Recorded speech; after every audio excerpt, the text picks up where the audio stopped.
Today we will learn the concept of speed and velocity in the context of MDCAT. So let's get started.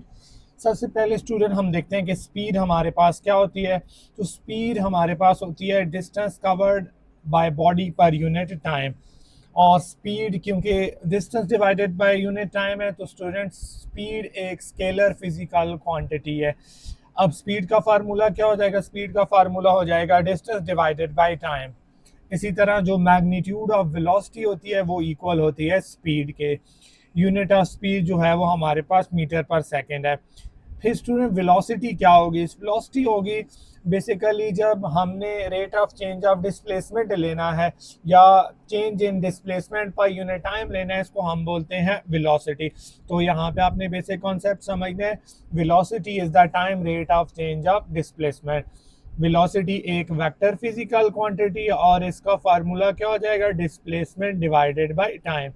और unit of velocity भी हमारे पास क्या है student? वो भी metre पर सेकंड है। अब हम टाइप्स ऑफ स्पीड के बारे में जानते हैं। There are different types of speed. सबसे पहले स्टूडेंट हमारे पास जो स्पीड की टाइप है उसको बोलते हैं हम average speed. So average speed क्या होता है स्टूडेंट? तो एवरेज स्पीड होता है total distance divided by total time. तो एवरेज स्पीड हमारे पास क्या होता है student? Total distance divided by total time. इसी तरह स्टूडेंट अगर हमने देखना है कि हमारे पास जो यूनिफॉर्म स्पीड, इसका क्या मतलब है? यूनिफॉर्म स्पीड का मतलब है स्टूडेंट के equal displacement equal distance covered कर रही है body in equal particular time. और अगर वेरिएबल स्पीड की हमारी बात करेंगे तो वेरिएबल स्पीड क्या होती है? अनइक्वल डिस्टेंस कवर करती है बॉडी इक्वल टाइम में। इंस्टेंटेनियस स्पीड क्या होती है स्टूडेंट? तो आपने याद रखना है ये बेसिकली हमारे पास इंस्टेंटेनियस स्पीड क्या होती है? Speed at any instant. आपने जो किसी इंस्टेंट पे किसी बॉडी की स्पीड देखनी है उसको हम क्या बोलते हैं स्टूडेंट? उसको हम बोलते हैं इंस्टेंटेनियस स्पीड। और इसको लिखने के लिए हमारे पास जो फॉर्मूला है वो क्या है स्टूडेंट? तो आपने लिमिट इंसर्ट करनी है। Limit delta t approaches to zero delta d by delta t, आप delta s by delta t भी लिख सकते हो। अब आपने एक बात याद रखनी है कि जो इंस्टेंटेनियस स्पीड है और एवरेज स्पीड है वो सेम होती हैं जब आपकी बॉडी मूव करती है वे यूनिफॉर्म स्पीड। तो आपने याद रखना है, ये बहुत ही इंपॉर्टेंट एमसीक्यूज है हमारे पास कि अगर इंस्टेंटेनियस स्पीड और एवरेज स्पीड आपस में इक्वल है तो इट मीन्स कि body is moving with uniform speed. अब हम कुछ ट्रिक्स के बारे में जानते हैं स्टूडेंट जो कि डील कर रही हैं हमारे पास एवरेज स्पीड से रिलेटेड। तो आपने याद रखना है हमारे पास जो बेसिक फार्मूला जो होता है एवरेज स्पीड का वो तो हमने अभी देखा है, वो इक्वल होता है total distance divided by total time. लेकिन जो पॉसिबल क्वेश्चंस होते हैं स्टूडेंट उसमें डिफरेंट सिनेरियोज हमें गिवन किए जाते हैं। जैसे कि हमें अगर आप फर्स्ट केस को देखेंगे, जब हमें स्पीड भी गिवन है और डिस्टेंस भी गिवन है, उस केस में क्या होगा? तो आपने याद रखना है कि हमारे पास यहाँ पे टाइम गिवन नहीं है। सो पहला भी तो आपने ये समझना है स्टूडेंट कि हमारे पास हमने टाइम को फाइंड करना है। तो बेसिक फार्मूला भी हमने देखा था कि हमारे पास स्पीड इक्वल होती है डिस्टेंस डिवाइडेड बाय टाइम। तो अगर मैं इधर से टाइम को फाइंड करना चाहूँगा तो स्टूडेंट टाइम किसके इक्वल आ जाएगा? टाइम इक्वल आ जाएगा हमारे पास डिस्टेंस डिवाइडेड बाय स्पीड, इसके इक्वल आ जाएगा। तो आपने सबसे पहले अगर मल्टीपल डिस्टेंसेज हैं, मल्टीपल स्पीड हैं, तो सबसे पहले आपने टाइम फाइंड करना है ईच इंटरवल का। पहले T1 फाइंड करना है, फिर हमने T2 को फाइंड करना है। तो टोटल टाइम के लिए हम क्या करेंगे स्टूडेंट? सारे टाइम को आपस में ऐड कर देंगे। टोटल डिस्टेंस के लिए क्या करेंगे? सारे डिस्टेंसेस को आपस में ऐड कर देंगे। तो आपने क्या करना है? Total distance divided by total time करना है, तो you will get the average speed. इसी तरह एक और सिचुएशन है हमारे पास जिसमें हमें एग्जांपल भी गिवन है। देखिए स्टूडेंट आपने एक बात याद रखनी है कि ये क्वेश्चन है if body covers first 4 kilometre. तो हमारे पास ये पहला डिस्टेंस गिवन है जो कि 4 किलोमीटर है और हमारे पास स्पीड कितनी है? स्पीड v1 है हमारे पास 2 किलोमीटर पर आवर। इसी तरह जो सेकंड डिस्टेंस कवर कर रहा है बॉडी वो है 4 किलोमीटर और उसके लिए जो हमारे पास स्पीड है वो स्पीड की वैल्यू हमें गिवन है 4 किलोमीटर पर आवर। तो सबसे पहले स्टूडेंट हमने क्या करना है? वैसे ही देखें T1 फाइंड करना है S1/V1 जो कि हमारे पास 4/2 2 आवर आ जाएगा। इसी तरह हमने T2 कैसे फाइंड करना है, T2 के लिए हमने S2/V2 कर लेना है, वो हमारे पास 1 आवर आ जाएगा। सो टोटल टाइम किसकी इक्वल आ जाएगा, 2 + 1 3 आवर। और आपने देखना है कि हमने टोटल डिस्टेंस निकाला है तो वो 8 किलोमीटर आ गया है। तो एवरेज स्पीड हमारे पास इक्वल होती है total distance divided by total time, it's 8/3 या 2.66 किलोमीटर पर आवर। अब इसमें एक स्पेशल केस है, हमने थोड़ा सा स्पेशल केस पे थोड़ा फोकस करना है। स्पेशल केस क्या है हमारे पास कि अगर हमारे पास जो डिस्टेंस कवर्ड कर रही है बॉडी वो आपस में इक्वल है, फिर हम ट्रिक यूज करेंगे। तो एवरेज स्पीड के लिए फिर हमारे पास क्या ट्रिक स्टूडेंट यूज होगी, याद रखना है जो एवरेज स्पीड होती है हमारे पास वो फिर इक्वल होगी 2v1v2 divided by v1 + v2।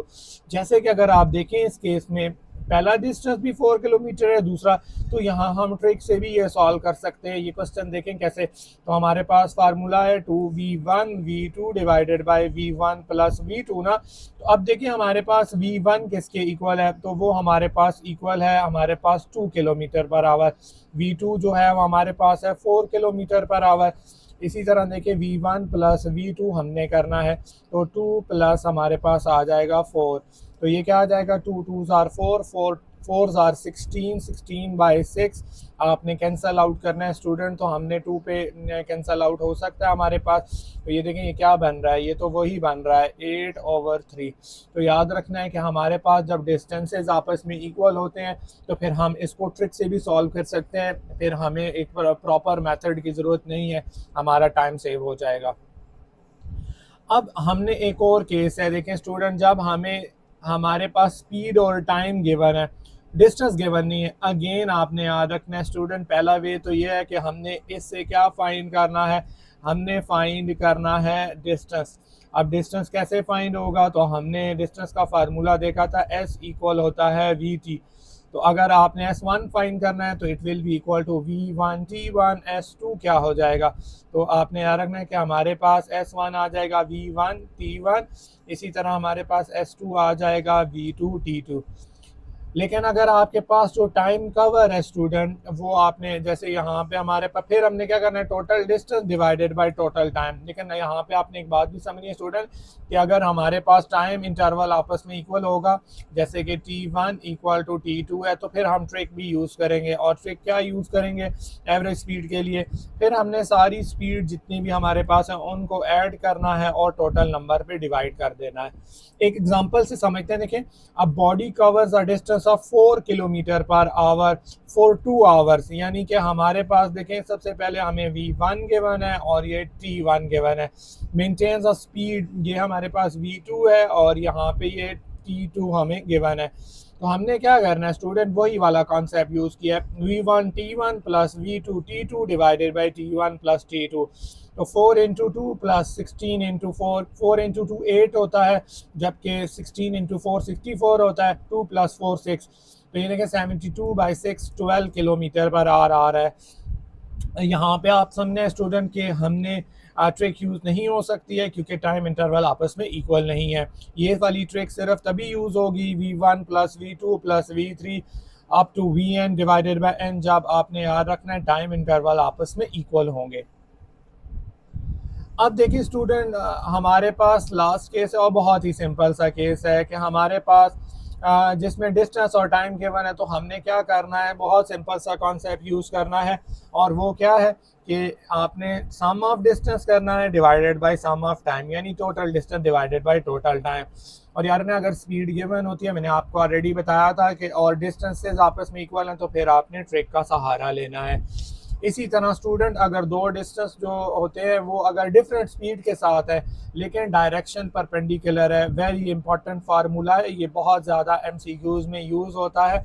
ये MDCAT 2023 में भी इससे रिलेटेड हमारे पास जो था वो MCQs आया था, तो ये बहुत इंपॉर्टेंट है।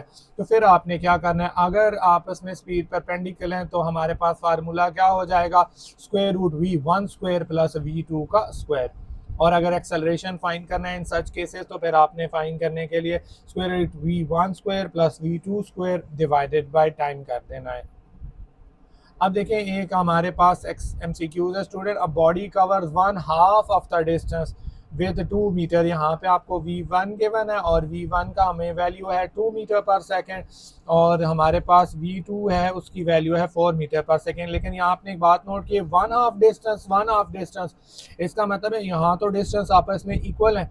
तो we will use a simple trick और आपके पास ट्रिक बहुत सिंपल सी है, 2V1 V2 divided by V1 plus V2।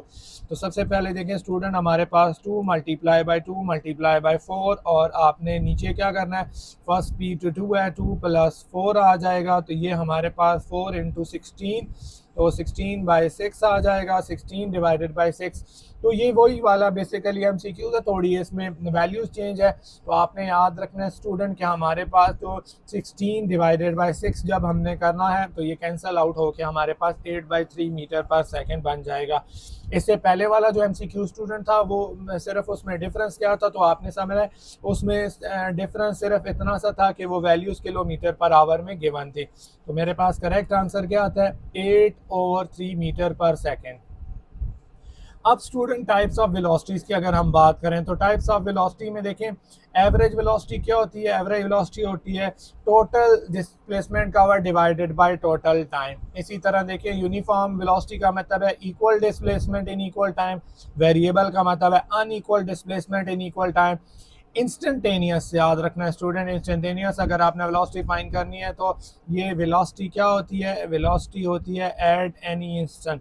तो अगर आपने at any instant of time velocity find करनी है तो उसके लिए हमारे पास फार्मूला क्या होगा, limit delta t approaches to zero, यहाँ पे डिस्प्लेसमेंट डिवाइडेड बाय टाइम होगा। स्टूडेंट वेलोसिटी में एक और बहुत इंपॉर्टेंट कॉन्सेप्ट है जो कि रिलेट करता है रिलेटिव वेलोसिटी। अगर आप देखें मैंने यहाँ लिखा है relative velocity equal to VA plus minus VB। हम आगे चल के डिस्कस करते हैं ये प्लस कब होगा और माइनस कब होगा। इसी तरह याद रखने के अगर बॉडी यूनिफॉर्म वेलोसिटी से मूव करती है तो इंस्टेंटेनियस वेलोसिटीज और एवरेज वेलोसिटीज आपस में इक्वल होती हैं। नाउ देन देखिए स्टूडेंट, हमने अभी कहा था ना रिलेटिव वेलोसिटी हमने कैसे फाइंड करनी है। देखिए अगर दो बॉडी सेम डायरेक्शन में मूव कर रही हैं तो रिलेटिव वेलोसिटी फाइंड करने के लिए हमने वेलोसिटीज को आपस में क्या करना है, सब्ट्रैक्ट करना है। इसी तरह स्टूडेंट आपने याद रखना है कि अगर दो बॉडीज अपोजिट डायरेक्शन में ट्रेवल कर रही हैं तो उनकी रिलेटिव वेलोसिटी फाइंड करने के लिए उनकी वेलोसिटीज को हमने क्या करना है, ऐड। और अगर इन सच केसेस आपने डिस्टेंस फाइंड करना है तो relative velocity multiply by time हो जाएगा। अब एक MCQs है स्टूडेंट, उसको सॉल्व करते हैं। देखिए हमारे पास ये particle moves with half of distance, देखिए डिस्टेंस कवर्ड सेम है हमारे पास with velocity u and other half with velocity v। तो हमने अभी देखा था फिर एवरेज हमारे पास स्पीड हो या वेलोसिटी उसका फार्मूला होता है 2V1 V2 divided by V1 plus V2। तो यहाँ हमारे पास V1 u है और V2 v है, तो हमारे पास आंसर आ जाएगा 2uv divided by v plus u। अब स्टूडेंट देखें यहाँ पे एक और MCQs हम डिस्कस करते हैं, ये बहुत ही इंपॉर्टेंट लिटिल कॉन्सेप्ट है। A train takes 1 hour, time given है हमें 1 hour T1 for to go from one station to the other, it travels at speed V1 हमें गिवन है, V1 हमारे पास है 30 kilometre for first half hour student, and speed हमारे पास V2 given है for next half hour average. तो यहाँ देखें बहुत सिंपल सी बात है, हमें टाइम इंटरवल आपस में इक्वल है तो हमने क्या करना है, एवरेज स्पीड के लिए हमने अभी डिस्कस किया था V1 plus V2 divided by 2 करना है। तो V1 क्या वैल्यू हमारे पास, V1 है 30 प्लस 50 डिवाइडेड बाई 2, हमने करना है 80 डिवाइडेड बाई 2। तो हमारे पास करेक्ट आंसर क्या आ जाएगा, 40। इसका मतलब है करेक्ट आंसर आएगा 40 किलोमीटर पर आवर।